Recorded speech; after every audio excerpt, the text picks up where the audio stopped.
ಎಲ್ಲರಿಗೂ ನಮಸ್ತೆ. ನಾನಿವತ್ತು ಫ್ರಂಟ್ ಹಾಗೂ ಬ್ಯಾಕ್ ಈ ಡಿಸೈನ್ ಇರುವ ಬ್ಲೌಸ್ ಹೇಗೆ ಕಟ್ ಮಾಡೋದು ಅಂತ ತೋರಿಸಿಕೊಡ್ತಾ ಇದ್ದೇನೆ.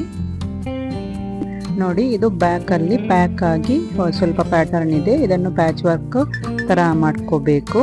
ಮೊದಲಿಗೆ ನಾನು ಶೋಲ್ಡರ್ ಲೈನ್ ಇಲ್ಲಿ ಮೆಜರ್ಮೆಂಟ್ ಎಲ್ಲ ಶೋ ಆಗ್ತಾ ಉಂಟು. ಇದು ನಾನು ಮೊದಲು ಎಷ್ಟು ತೆಗೆದುಕೊಂಡಿದ್ದೇನೆ ಅಂತ ನಿಮಗೆ ತೋರಿಸ್ತೇನೆ. ಮೊದಲಿಗೆ ಲೆಂತ್ 14.50 ಹಾಗೆ ಡಾಟ್ ಪಾಯಿಂಟ್ 10 ಇಂಚ್ ಇಲ್ಲಿ ನೋಡಿ 14.25 ಇಂಚಿಗೆ ಒಂದು ಮಾರ್ಕ್ ಮಾಡ್ಕೊಳ್ತೇನೆ. ಆಮೇಲೆ ನಾವು ಶೋಲ್ಡರ್ 14 ಇಂಚ್, ಅದರ ಅರ್ಧ 7 ಇಂಚ್, ಅದಕ್ಕೆ ಹಾಫ್ ಇಂಚ್ ಮೈನಸ್ ಮಾಡ್ಕೊಳ್ತೇನೆ. ಆಮೇಲೆ ಶೋಲ್ಡರ್ ಆರ್ಮೋಲ್ ಡೌನ್ 6 ಇಂಚಿಗೆ ತೆಗೆದುಕೊಂಡು ಈಗ ಶೋಲ್ಡರ್ ಮೈನಸ್ ಎಷ್ಟು ಮಾಡಿದ್ದೇವೋ ಮೇಲೆ ಅದಕ್ಕಿಂತ ಕೆಳಗೆ ಇನ್ನೂ ಕೂಡ ಹಾಫ್ ಇಂಚ್ ಮೈನಸ್ ಮಾಡ್ಕೋಬೇಕು. ಅಂದರೆ ನಾನು 7 ಇಂಚ್ ಇದ್ದದನ್ನು 6.5 ಇಂಚ್ ಮಾಡಿದ್ದೆ, ಮೈನಸ್ ಮಾಡಿ. ಮತ್ತು ಕೆಳಗೆ ಪುನಃ ನಾವು ಅರ್ಧ ಇಂಚ್ ಮೈನಸ್ ಮಾಡಿದಾಗ 6 ಇಂಚ್ ಬರುತ್ತೆ. ಈಗ ನೋಡಿ, ಇದನ್ನು ನಾವು ಮೇಲಿನ ಹಾಫ್ ಇಂಚ್ ಮೈನಸ್ ಮಾಡಿದ್ದೇವಲ್ಲ ಅಲ್ಲಿಗೆ ಸೇರಿಸ್ಕೋಬೇಕು. ಇಲ್ಲಿ ಅಪ್ಪರ್ ಚೆಸ್ಟ್ ನಮ್ಮದು 35 ಹಾಗೆಯೇ ಚೆಸ್ಟ್ 37 ಆದರೆ ಇಲ್ಲಿ 3.7 ನಮಗೆ 10ನೇ ಭಾಗ ಬರುತ್ತೆ. ಅಲ್ಲಿಂದ 2 ಪಾಯಿಂಟ್ನಷ್ಟು ಮೈನಸ್ ಮಾಡಿದರೆ 3.5 ಬರುತ್ತೆ. ನಾವು ಯಾವಾಗಲೂ ಚೆಸ್ಟ್ ಹತ್ತಿರ 2 ಪಾಯಿಂಟ್ ಮೈನಸ್ ಮಾಡಿ ಅಲ್ಲಿ ನಾವು ಡಾಟ್ ತೆಗೆದುಕೊಳ್ಬೇಕು. ಅಂದರೆ 3.5 ಇಲ್ಲಿ ಕೆಳಗೆ ಪುನಃ 3/4 ಇಂಚ್ ಮೈನಸ್ ಮಾಡಿದಾಗ 2.25 ಇಂಚ್ ಬರುತ್ತೆ. ಇಲ್ಲಿ ಕೆಳಗೆ 2.25 ಇಂಚು ಮೈನಸ್ ಮಾಡ್ಕೋಬೇಕು. ಅಂದರೆ 3.5 ಇದ್ದದ್ದು ಕೆಳಗೆ ಬರುವಾಗ ಅದು 3/4 ಇಂಚು ಮೈನಸ್ ಆಗಿ ಉಳಿದದ್ದನ್ನು ನಾವು ಅಲ್ಲಿ ಹಾಕಬೇಕು. ಹಾಗೆಯೇ ಇಲ್ಲಿ ನೋಡಿ, ಆರ್ಮೋಲ್ ಹತ್ತಿರದ ಡಾಟ್ ಉಂಟಲ್ಲ ಅದನ್ನು ನಾವು ಒಂದೇ ರೀತಿ ಮಾಡ್ಕೋಬೇಕು. ಅಂದರೆ ಎಷ್ಟಿದೆಯೋ ಅಷ್ಟೇ ಮೇಲೆ ಕೂಡ ಈ ಸೈಡ್ ಕೂಡ ಇರಬೇಕು. ಹಾಗೆಯೇ ಇಲ್ಲಿ ಆರ್ಮೋಲ್ ಡಾಟ್ ನಾನು 3/4 ಇಂಚು ಅಂದರೆ 0.75 ಅಷ್ಟು ತೆಗೆದುಕೊಳ್ತೇನೆ. ಹಾಗೆಯೇ ಇಲ್ಲಿ ಚೆಸ್ಟ್ ಲೈನ್ ಹಾಕಿದ್ದೇನೆ ಮೊದಲೇ. ಚೆಸ್ಟ್ ನಮ್ಮದು 35 ಅಂದರೆ 8.75 ಬರುತ್ತೆ. ಹಾಫ್ ಇಂಚ್ ಲೂಸಿಂಗ್ ಅಥವಾ ನಾವು ಇದು ಡಾಟ್ಗೆ ಯೂಸ್ ಆಗುತ್ತೆ. ಇದನ್ನು ನೀಟಾಗಿ ನಾವು ಆರ್ಮೋಲ್ ಶೇಪ್ ತೆಗೆದುಕೊಳ್ಬೇಕು. ನಮ್ಮದು ಆರ್ಮೋಲ್ 16 ಇಂಚ್ ಇದೆ. ಮೊದಲು ಚೆಕ್ ಮಾಡಿಕೊಂಡು 16 ಬರಬೇಕು. ಇದು ರೆಡಿ ಮೆಜರ್ಮೆಂಟ್ ಆಗಿರೋದ್ರಿಂದ ನಾವು ಚೆಕ್ ಮಾಡಿ ಮತ್ತೆ ಹೆಚ್ಚಿದ್ರೆ ಕಡಿಮೆ ಮಾಡ್ಕೋಬೇಕು, ಕಡಿಮೆ ಇದ್ದರೆ ಹೆಚ್ಚು ಮಾಡ್ಕೋಬೇಕು. ಅಂದರೆ ಸ್ವಲ್ಪ ಕೆಳಗೆ ಹೋದರೆ ಸಾಕಾಗತ್ತೆ. ನಮಗೆ ಇಲ್ಲಿ ಪರ್ಫೆಕ್ಟ್ ಆಗಿ 8 ಇಂಚ್ ಬಂದಿದೆ, ಅಂದರೆ 16. 1 ಪಾಯಿಂಟ್ನಷ್ಟು ಕಡಿಮೆ ಆಗಿತ್ತು, ಆಗ ನಾವು ಸ್ವಲ್ಪ ಕೆಳಗೆ ತೆಗೆದುಕೊಂಡ್ರೆ ಅದನ್ನು ಸರಿ ಮಾಡ್ಕೋಬೇಕು. ಈಗ ನೋಡಿ, ಈ ಥರ ನೀಟಾಗಿ ಶೇಪ್ ತೆಗೆದುಕೊಳ್ಬೇಕು. ನಮ್ಮ ಪ್ರಿನ್ಸಸ್ ಕಟ್ ಬ್ಲೌಸ್ ಆಗಿರೋದ್ರಿಂದ ಇಲ್ಲಿ ಚೆಸ್ಟ್ ಹಾಗೂ ಅಪ್ಪರ್ ಚೆಸ್ಟ್ ಮತ್ತು ಚೆಸ್ಟಿಗೆ 2 ಇಂಚಿನ ಡಿಫ್ರೆನ್ಸ್ ಇರೋದ್ರಿಂದ ನಾನಿಲ್ಲಿ 3/4 ಇಂಚಿನಷ್ಟು ಇಲ್ಲಿ ವೇಸ್ಟ್ ಹತ್ರ ಡಾಟ್ ತೆಗೆದುಕೊಂಡಿದ್ದೇನೆ. ಅಂದರೆ 3/4 ಇಂಚು.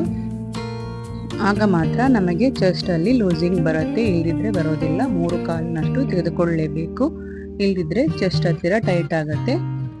ನಾವು ಪ್ರಿನ್ಸಸ್ ಕಟ್ ಶೇಪ್ ಕೊಡುವಾಗ ಆರ್ಮಲ್ ಶೇಪರ್ ಉಂಟಲ್ಲ ಅದರಲ್ಲಿ ಕೂಡ ನಾವು ನೀಟಾಗಿ ಕೊಡ್ಬೋದು, ಕೈಯಲ್ಲೇ ಕೊಡಬೇಕಂತೇನಿಲ್ಲ. ನಿಮಗೆ ಯಾವುದರಲ್ಲಿ ಈಸಿ ಆಗುತ್ತೋ ಅದರಲ್ಲಿ ಕೊಟ್ಟರೆ ಸಾಕು. ಹಾಗೆ ಈ ಟಕ್ಸ್ ಕೂಡ ಒಂದೇ ರೀತಿ ಮಾಡ್ಕೋಬೇಕು. ಅಂದರೆ ಇಲ್ಲಿ ಎಷ್ಟು ಇದೆಯೋ ಅಷ್ಟೇ ಈ ಸೈಡ್, 2 ಸೈಡ್ ಕೂಡ ಒಂದೇ ರೀತಿ ಬರಬೇಕು. ಈಗ ಇದನ್ನು ನೀಟಾಗಿ ನಾವು ಲೈನ್ ಸ್ವಲ್ಪ ಜಾಸ್ತಿ ಎಳೆದುಕೊಳ್ಳುವ, ಇಲ್ಲದಿದ್ದರೆ ನಮಗೆ ಅಲ್ಲಿ ಎಷ್ಟು ಮೈನಸ್ ಮಾಡಬೇಕು ಅಂತ ಗೊತ್ತಾಗೋದಿಲ್ಲ. ನೋಡಿ, ಇಲ್ಲಿ ನಾನೀಗ 1.5 ಇಂಚಿನಷ್ಟು ಮೈನಸ್ ಮಾಡ್ಕೋತಾ ಇದ್ದೇನೆ. ಇದು ಯಾಕೆ ಅಂದರೆ ನಮ್ಮದು ಬ್ಯಾಕ್ ಲೆಂತ್ 13 ಇಂಚು. 13 ಇಂಚ್ ಆಗಿರೋದ್ರಿಂದ ಇಲ್ಲಿ 1.5 ಇಂಚಿನಷ್ಟು ಮೈನಸ್ ಮಾಡ್ಕೋಬೇಕು. ಅಂದರೆ ಫ್ರಂಟ್ ಲೆಂತ್ 14.25 ಇರುವಾಗ ಬ್ಯಾಕ್ ಲೆಂತ್ 13 ಬರಬೇಕಾದ್ರೆ ನಾವು ಇಲ್ಲಿ 1.5 ಇಂಚಿನಷ್ಟು ಮೈನಸ್ ಮಾಡ್ಕೋಬೇಕು. ಅಂದರೆ ನಾವು ಬ್ಯಾಕ್ ಲೆಂತ್ ಕೆಲವು ಸಲ ನಾವೇ ಡಿಸೈಡ್ ಮಾಡ್ಕೋಬೋದು ಎಷ್ಟು ಬೇಕು ಅಂತ. ಇಲ್ದಿದ್ರೆ ತುಂಬ ಡೀಪ್ ಆದರೆ ನಾವು ಮಾತ್ರ ಆದಷ್ಟು ಬ್ಯಾಕ್ ಲೆಂತ್ ಕಡಿಮೆ ಮಾಡ್ಕೋಬೇಕು. ಅಂದರೆ ಬ್ಯಾಕ್ ಡೀಪ್ ಆಗಿರುವಾಗ ಅದು ತುಂಬ ಬ್ರಾಡ್ ಆಗಿ ಹೋಗುತ್ತೆ. ಆದ ಕಾರಣ ನಾವು ಸ್ವಲ್ಪ ಜಾಸ್ತಿಯೇ ಮೈನಸ್ ಮಾಡ್ಕೋಬೇಕು. ಇದು ಪ್ಯಾಕ್ ಆಗಿರೋದ್ರಿಂದ ನಾವು ತುಂಬ ಮೈನಸ್ ಮಾಡಬೇಕಂತಿಲ್ಲ. 1.5 1/4 ಎಷ್ಟು ಕೂಡ ಮಾಡ್ಕೋಬೋದು. ಅಂದರೆ ನಿಮಗೆ ಬ್ಯಾಕ್ ಲೆಂತ್ ಎಷ್ಟು ಬೇಕು ಅನ್ನೋದರ ಮೇಲೆ ಇದು ಡಿಸೈಡ್ ಆಗಿರುತ್ತೆ. ಹಾಗೆ ಇಲ್ಲಿ ನಾನು ಶೋಲ್ಡರ್ ಶೋಲ್ಡರ್ ಎಷ್ಟು ತೆಗೆದುಕೊಳ್ಬೇಕು ಅಂತ ನೀವು ಮೊದಲೇ ಕ್ಲೈಂಟಲ್ಲಿ ಕೇಳ್ಕೋಬೇಕು. ಈ ಡಿಸೈನಿಗೆ 3 ಇಂಚಿನ ಶೋಲ್ಡರ್ ಕೊಟ್ಟರೆ ತುಂಬ ಚೆನ್ನಾಗಿ ಬರುತ್ತೆ.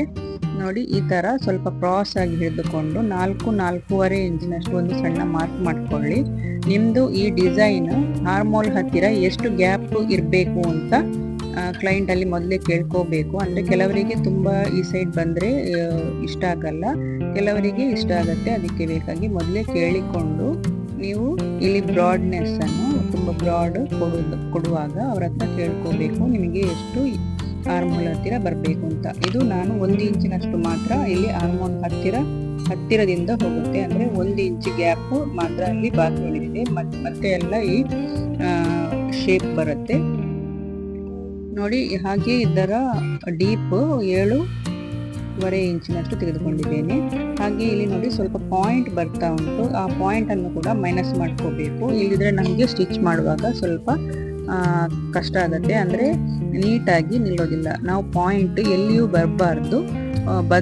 ಬಂದಿದೆ ಅಂತ ನಮಗೆ ಗೊತ್ತಾದಾಗ ಅದನ್ನು ಸ್ವಲ್ಪ ಮೈನಸ್ ಮಾಡ್ಕೋಬೇಕು. ಅಂದರೆ ಸ್ವಲ್ಪ 2 ಪಾಯಿಂಟ್ನಷ್ಟು ಮಾತ್ರ ಮೈನಸ್ ಮಾಡಿಕೊಂಡ್ರೆ ಸಾಕಾಗತ್ತೆ.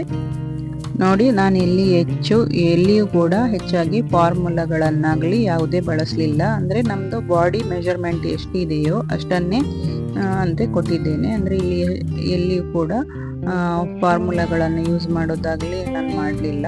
ಯಾಕೆಂದರೆ ಇಲ್ಲಿ ನಮಗೆ ಬಾಡಿ ಮೆಜರ್ಮೆಂಟ್ ಇಂಪಾರ್ಟೆಂಟ್ ಆಗುತ್ತೆ. ನಾವು ಯಾವಾಗಲೂ ಬಾಡಿ ಮೆಜರ್ಮೆಂಟ್ ಕ್ಲೈಂಟ್ನಿಂದ ತೆಗೆದುಕೊಳ್ಳಲೇಬೇಕು. ಅಂದರೆ ತೆಗೆದುಕೊಂಡ್ರೆ ಒಳ್ಳೆಯದು. ರೆಡಿ ನಮಗೆ ಬ್ಲೌಸ್ ಸಿಕ್ಕಿದ್ರೂ ಕೂಡ ಅದರಿಂದಲೂ ನಮಗೆ ಈ ಥರ ಪ್ಯಾಟರ್ನ್ ಮಾಡಲಿಕ್ಕೆ ಆಗುತ್ತೆ. ಆದರೆ ನಮಗೆ ಬಾಡಿ ಮೆಜರ್ಮೆಂಟ್ ಸಿಕ್ಕಿದಷ್ಟು ಒಳ್ಳೆಯದು. ಯಾಕೆಂದರೆ ನಮಗೆ ಅವರದ್ದು ಶೋಲ್ಡರ್ ಹಾಗೆ ಚೆಸ್ಟ್, ಬಸ್ಟ್, ವೇಸ್ಟ್ ಎಲ್ಲದರ ಸೈಜು ನಮಗೆ ಗೊತ್ತಾಗುತ್ತೆ. ಅದಕ್ಕೆ ಸರಿಯಾಗಿ ನಾವು ಇಲ್ಲಿ ಡ್ರಾಫ್ಟಿಂಗ್ ಮಾಡ್ಕೋಬಹುದು. ಇದು ನಾವು ಮಾಡಿದ್ದು ಅಂದರೆ ರೆಡಿ ನಮ್ಮದು ಬಾಡಿ ಮೆಜರ್ಮೆಂಟ್ ಇದರಲ್ಲಿ ಬರುತ್ತೆ. ನೋಡಿ, ನಾವು ಈಗ ಬ್ಯಾಕಿನದ್ದು ಡ್ರಾಫ್ಟಿಂಗ್ ಮಾಡ್ತಾ ಇದ್ದೇವೆ. ಬ್ಯಾಕ್ ಪ್ಯಾಕ್ ಆಗಿರೋದ್ರಿಂದ ನಾವಿಲ್ಲಿ ಫುಲ್ ಶೋಲ್ಡರ್ ತೆಗೆದುಕೊಳ್ಬೇಕು. ಅಂದರೆ ನಮ್ಮದು ಫುಲ್ ಶೋಲ್ಡರ್ ಎಷ್ಟು 14, ಅಂದರೆ ಅದರ ಅರ್ಧ ಭಾಗ 7 ಇಂಚು. ಹಾಗೆ 1/2 ಇಂಚ್ ಎಕ್ಸ್ಟ್ರಾ ಮೇಲೆ ತೆಗೆದುಕೊಳ್ಬೇಕು. ಅದು ಹೇಗೆ ತೆಗೆದುಕೊಳ್ಳೋದು ಅಂತ ಹೇಳ್ತೇನೆ. ನೋಡಿ, ಈಗ ಇದನ್ನೇ ಇಟ್ಕೊಂಡು ನಾವು ಚೆಸ್ಟ್ ಲೈನ್ ಹಾಗೆಯೇ ವೇಸ್ಟ್ ಲೈನ್ ನಾವು ಮೊದಲೇ ಹೇಳಿದಾಗೆ ನಮಗೆ ಬ್ಯಾಕ್ ಲೆಂತ್ 13.5 ಬರಬೇಕು. 13.5 ಬರಬೇಕು. ಅದೇ ರೀತಿ ಈಗ ಮಾಡುವಾಗ ಬರುತ್ತೆ. ಅಂದರೆ ಸ್ವಲ್ಪ ಕಡಿಮೆನೇ ಆಗುತ್ತೆ, ಯಾಕೆಂದರೆ ನಮ್ಮದು ಶೋಲ್ಡರ್ ಡೌನ್ ಆದಾಗ ಸ್ವಲ್ಪ ಕಡಿಮೆ ಆಗುತ್ತೆ. ಅದಕ್ಕೆ ಬೇಕಾಗಿ ನಾನು 13.5 ಅಂತ ಹೇಳಿದ್ದು. 13.5 ಅಂದರೆ ಸರಿಯಾಗತ್ತೆ. ಅಂದರೆ ನಾವು 1 ಇಂಚ್ ಮೈನಸ್ ಮಾಡಿದರೆ 13.5 ಸಿಗುತ್ತೆ ನಮಗೆ. ಅಂದರೆ ಫ್ರಂಟಲ್ಲಿ ನಾನು ಇಲ್ಲಿ ಮೊದಲಿಗೆ ನೋಡಿ ಶೋಲ್ಡರ್ ಎಷ್ಟಿದೆಯೋ ಅಷ್ಟು, ಆಮೇಲೆ ಇಲ್ಲಿ ಕೆಳಗೆ ಆರ್ಮೋಲ್ ಹತ್ತಿರ ಪಾಯಿಂಟ್ನಷ್ಟು ಒಂದು 2 ಪಾಯಿಂಟ್ನಷ್ಟು ಕಡಿಮೆ ಮಾಡಿದ್ದೇನೆ. ಅಂದರೆ ಸ್ವಲ್ಪ ಕ್ರಾಸ್ ಆಗಿ ಲೈನ್ ತೆಗೆದುಕೊಂಡಿದ್ದೇನೆ. ಹಾಗೆ ಇಲ್ಲಿ ನೋಡಿ ಆರ್ಮೋಲ್ ಶೇಪಲ್ಲಿ ಶೇಪ್ ಕೊಡಬೇಕು. ಮತ್ತು ನಮ್ಮದು ವೇಸ್ಟ್ ಎಷ್ಟು 29ಗೆ ಒಂದು ಮಾರ್ಕ್ ಮಾಡ್ಕೋಬೇಕು. ಹಾಗೆ ಇಲ್ಲಿ ನಾನು ಟಕ್ಸ್ ಕೊಡ್ತಾ ಇಲ್ಲ, ಯಾಕೆಂದರೆ ಇಲ್ಲಿ ಬ್ಯಾಕ್ ಪ್ಯಾಟರ್ನ್ ಸ್ಟ್ರೈಟ್ ಆಗಿರೋದ್ರಿಂದ ಇಲ್ಲಿ ಟಕ್ಸ್ ಕೊಡಬೇಕಂತಿಲ್ಲ. ಹಾಗೆ ಇಲ್ಲಿ ಫುಲ್ ಓಪನ್ ಆಗಿರೋದ್ರಿಂದ ನಾವು ಬೆಲ್ಟನ್ನು ಬೇರೆ ಅಟ್ಯಾಚ್ ಮಾಡೋ ಕಾರಣದಿಂದ ಇಲ್ಲಿ ಬೇಕಾದರೆ ಕೊಡ್ಬೋದು. ನಾನಿಲ್ಲಿ ಕೊಡ್ತಾ ಇಲ್ಲ, ಸೀದಾ ಒಂದು ಲೈನ್ ಎಳೆದುಕೊಂಡು ವೇಸ್ಟ್ ಎಷ್ಟಿದೆಯೋ ಅಷ್ಟೇ ತೆಗೆದುಕೊಳ್ತೇನೆ. ಹಾಗೆಯೇ ಇಲ್ಲಿ ನೋಡಿ ನೆಕ್ ಸ್ವಲ್ಪ ಪ್ಯಾಕ್ ಆಗಿರೋದ್ರಿಂದ, ಮೇಲೆ ಪ್ಯಾಕ್ ಆಗಿರೋದ್ರಿಂದ 4 ಇಂಚಿನವರೆಗೂ ನಾನು ತೆಗೆದುಕೊಂಡಿದ್ದೇನೆ. ಹಾಗೆ ಇಲ್ಲಿ ರೌಂಡ್ ಶೇಪ್ ಕೊಡ್ತಾ ಇದ್ದೇನೆ.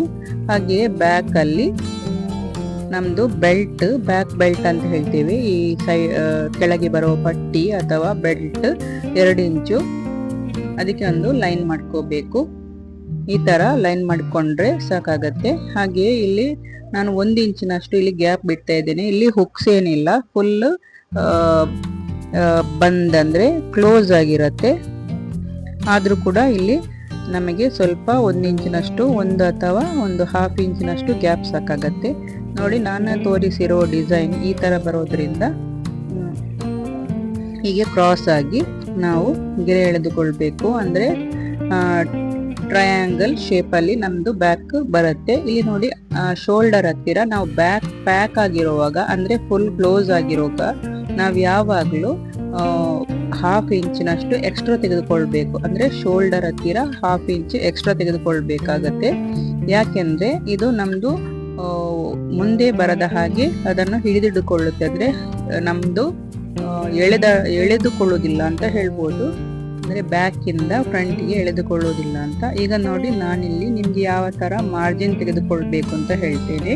ಇಲ್ಲಿ ನೋಡಿ, ನಾವು ಶೋಲ್ಡರ್ ಹತ್ತಿರ ಯಾವಾಗಲೂ ಹಾಫ್ ಇಂಚಿನಷ್ಟು ಮಾರ್ಜಿನ್ ತೆಗೆದುಕೊಳ್ಬೇಕು. ಹಾಗೆ ಆರ್ಮೋಲ್ ಹತ್ತಿರ ಕೂಡ ಹಾಫ್ ಇಂಚಿನಷ್ಟು, ಅರ್ಧ ಇಂಚು 0.5 ಇಂಚಿನಷ್ಟು ಯಾವಾಗಲೂ ಮಾರ್ಜಿನ್ ತೆಗೆದುಕೊಳ್ಬೇಕು. ಹಾಗೆ ಇದು ಸೈಡ್ ಮಾರ್ಜಿನ್ ಯಾವತ್ತೂ 1.5 ಇಂಚು ತೆಗೆದುಕೊಳ್ಬೇಕು, ಅಥವಾ 2 ಇಂಚಿನಷ್ಟು ತೆಗೆದುಕೊಳ್ಬೋದು. ಆದರೆ 1 ಇಂಚಿನಷ್ಟು ಜಾಸ್ತಿ ತೆಗೆದುಕೊಳ್ಳಲೇಬೇಕು.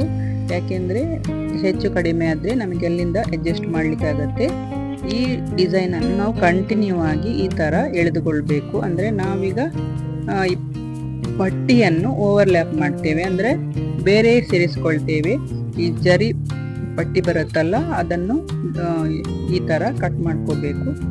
ಯಾವ ಥರ ಕಟ್ ಮಾಡುವುದಂತ ಈಗ ತೋರಿಸ್ತೇನೆ ನೋಡಿ. ನಾನೀಗ ಬೇರೆ ಕಲರಲ್ಲಿ ನಿಮಗೆ ಗೊತ್ತಾಗುವಾಗಿ ಈ ಥರ ಕಟ್ ಮಾಡ್ಕೋಬೇಕು. ಇದಕ್ಕೆ ಕೂಡ ನಾವು ಮಾರ್ಜಿನ್ ಕೊಡಬೇಕು, ಕೆಳಗೆ ಮತ್ತು ಮೇಲೆ ನಾವು 1/4 ಇಂಚಿನಷ್ಟು ಕೊಟ್ಟರೆ ಸಾಕು. ಆದರೆ ಕೆಳಗೆ ಹಾಫ್ ಇಂಚಿನಷ್ಟು ಕೊಡಲೇಬೇಕು. ಯಾಕೆಂದರೆ ನಾವು ಅಲ್ಲಿ ಸ್ಟ್ರೇಟ್ ಪಟ್ಟಿ, ಅಂದರೆ ಪಲ್ಟಿ ಮಾಡಿದ್ರೂ ಆಗ್ಬೋದು, ಬೇರೆ ಪಟ್ಟಿ ಕೊಟ್ಟರೂ ಆಗ್ಬೋದು. ನೋಡಿ, ಈ ಥರ ಕಟ್ ಮಾಡ್ಕೋಬೇಕು. ನಾನಿಲ್ಲಿ ಮಾರ್ಜಿನ್ ಕೊಟ್ಟೆ ಕಟ್ ಮಾಡ್ತಾ ಇದ್ದೇನೆ. ನೀವು ಡ್ರಾಫ್ಟಿಂಗಲ್ಲಿ ಬ್ಯಾಕ್ ಸೈಡ್ಗೆ ಕೊಡ್ಬೋದು ಈ ಥರ. ಆದರೆ ಫ್ರಂಟ್ ಸೈಡ್ಗೆ ನೀವು ಬೇರೆ ಬೇರೆ ಕಟ್ ಮಾಡಬೇಕಾಗತ್ತೆ. ಬೇರೆ ಕಟ್ ಮಾಡಿಯೇ ನೀವು ಮಾರ್ಜಿನ್ ಕೊಡಬೇಕು. ಬ್ಯಾಕಲ್ಲಿ ಅಷ್ಟೇನು ಅಂದರೆ ಪ್ರಿನ್ಸಸ್ ಕಟ್ ಥರ ಏನು ಬರೋದಿಲ್ಲ. ಹಾಗಾಗಿ ನಾವು ಈ ಥರನೇ ನಾನು ಮಾರ್ಜಿನ್ ಕೊಟ್ಟು ಕಟ್ ಮಾಡಿ ತೋರಿಸ್ತಾ ಇದ್ದೇನೆ. ನೋಡಿ, ಇಲ್ಲಿ ಈ ಥರ ಶೇಪ್, ನಾವು ಕೊಟ್ಟ ಶೇಪ್ ಕೂಡ ಈ ಥರ. ಇಲ್ಲಿ ಕೂಡ ನಾವು 1/4 ಇಂಚ್ ಅಂದರೆ 0.2 ಮಾತ್ರ ಮಾರ್ಜಿನ್ ಕೊಟ್ಟರೂ ಆಗ್ಬೋದು, ಕೊಡದಿದ್ರೂ ಆಗ್ಬೋದು. ಇದನ್ನು ಕಂಟಿನ್ಯೂಸ್ ಆಗಿ ಮಾರ್ಜಿನ್ ವರೆಗೆ ಎಳೆದುಕೊಳ್ಬೇಕು. ನೋಡಿ, ಈ ಥರ ಎಳೆದುಕೊಂಡು ನಮಗೆ ಈ ಶೇಪ್ ಬೇಡ, ಅಂದರೆ ಟ್ರಯಾಂಗಲ್ ಶೇಪಲ್ಲಿ ಹತ್ತಿರದಿಂದ ಈ ಥರ ಕಟ್ ಮಾಡಿ ಮತ್ತೆ ಇದಕ್ಕೆ ನಾವು ಬಟ್ಟೆಯನ್ನು ಅಟ್ಯಾಚ್ ಮಾಡೋದು. ನೋಡಿ, ಈಗ ನಮ್ಗೆ ಇಲ್ಲಿ ಹಾಫ್ ಇಂಚ್ ಕಟ್ ಆಯ್ತಲ್ಲ, ಅದಕ್ಕೆ ಬೇಕಾಗಿ ನಾವು ಈ ಪಾರ್ಟನ್ನು ಬೇರೆ ಬಟ್ಟೆಯಲ್ಲಿ ಕಟ್ ಮಾಡ್ಕೋಬೇಕು.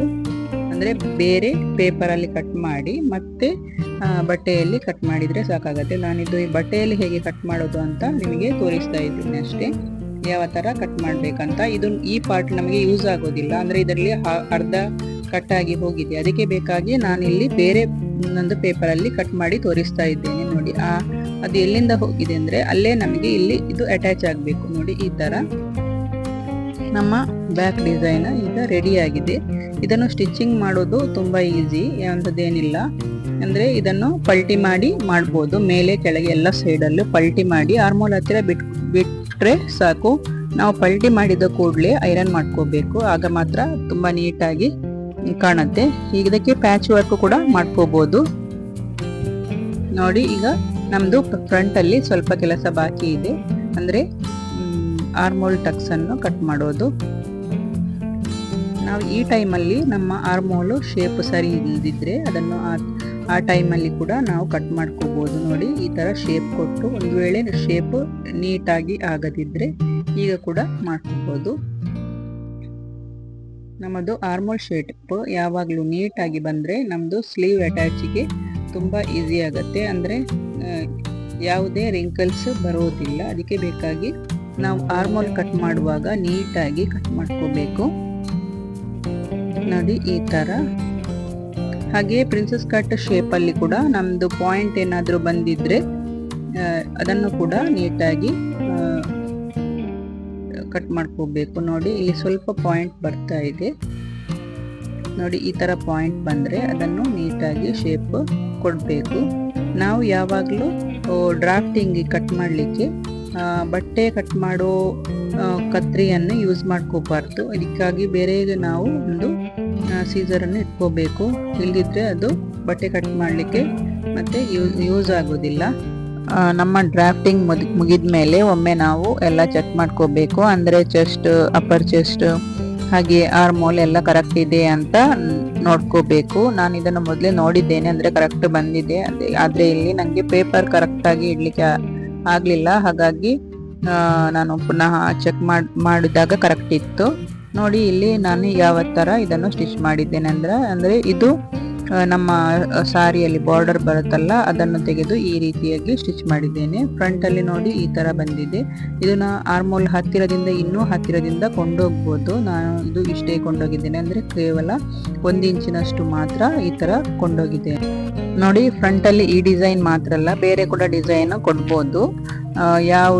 ಯಾವುದೇ ಡಿಸೈನ್ ಕೂಡ ಕೊಡ್ಬೋದು.